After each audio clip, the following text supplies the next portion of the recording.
What's up? So I'm on the mountain here in Blue Ridge with George Crotty, a great cello player, finished Berklee a couple years ago, living in New York City now, on tour with a big gig that you got a little while ago.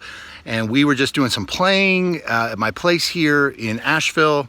He came down because he's on the road. I want to ask you a few questions. Are you cool with that, George? My pleasure.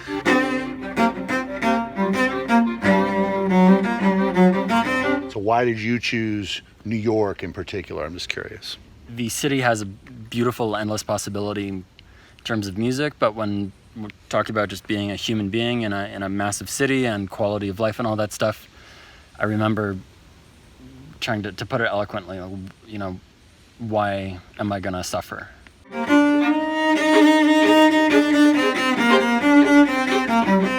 first thing I did when I hit the ground was just starting busking. It lets you kind of really get to know a place, and as the famous busking cellist John Grisham says, you know, you get a direct response from what goes in the hat.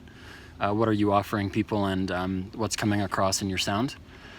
But on top of that, I mean, the first thing you really can't say no to anything when you're trying to make rent. And speaking in the creative bubble, I mean, we've all been there where some of your best paying gigs are to play whole notes and that kind of thing. But we have to be quick. We have to have a decent sense of audio and sound. We have to have good time more than anything else. I think that's the number one thing, maybe apart from intonation, that is really essential across styles.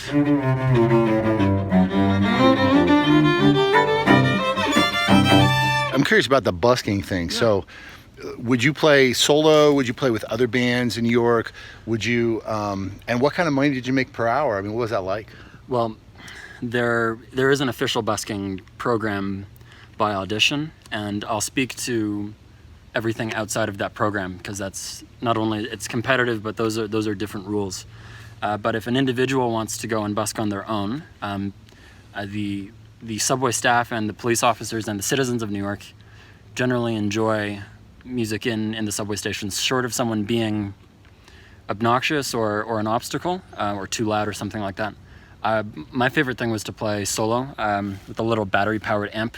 You want to be heard enough. You don't want to be louder than the trains in the station.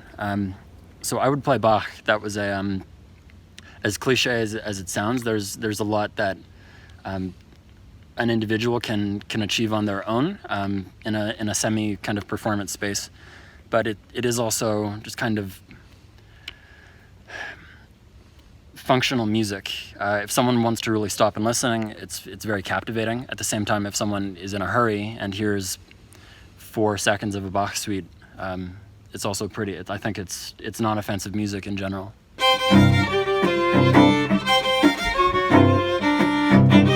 one should set a low expectation of about $15 an hour. And sometimes things are better, sometimes it's a little lower. But then where are you playing, what time of day, other circumstances, like the weather could have an impact, for example.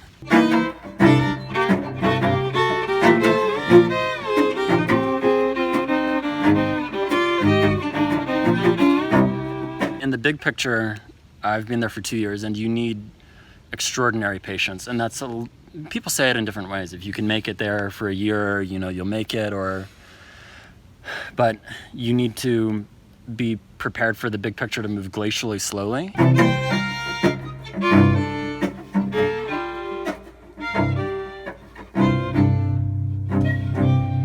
Day to day, you need to work your ass off, and there are ways to do that, like what we call hard selling. You pick up the phone, or you ask people to help you out and make some introductions, but be around as well. Is there a local music venue in your neighborhood, or is there a particular scene that you're gravitated to? And I think New York, it's not unique, but it's noticeable there that people kind of have a wall up from the quality of life in the city, and just the beautiful amount of work and artistic possibility in that city.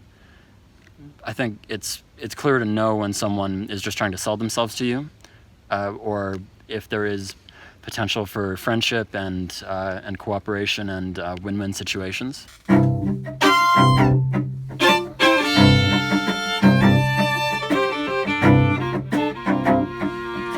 I think the hardest thing to do is to arrive. And having done that now, if anyone does see this video, you know who you are. I've been given an extraordinary amount of generosity and compassion, so I appreciate those people and look forward to being able to welcome someone else. And I just want to say congratulations, because I know you got a huge gig right now. Can you remind me what the name of it is? Sure. So funnily, I've not ever really officially announced this, but I've been hired with a dear friend named Antoine Beaux, or he goes by Tony Bird, a phenomenal jazz violinist. We've been hired in a touring production of a Broadway musical called The Band's Visit. The tour of like this, it's a total luxury. I'm plenty of people can relate to touring with a band or their own project or a chamber ensemble, something like that.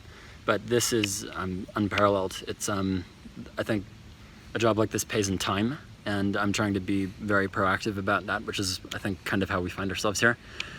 But compared to touring with a rock band, where you're in a new city almost every day, the shortest time we'll be in any city is 1 week, and the longest trip so far is in Toronto. We'll be there for 5 weeks.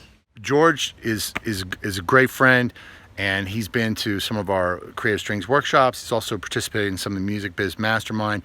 If you are a musician, if you're a string player, if you want to connect with me, it's easy. Just hit me up, chris@christianhouse.com. There should be some links around here to check out more resources. Please subscribe to the channel.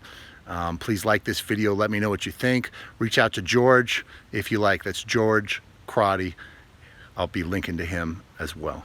And I want to give a great shout out to Chris for his time. Check him out. Hit him up. He's the real deal.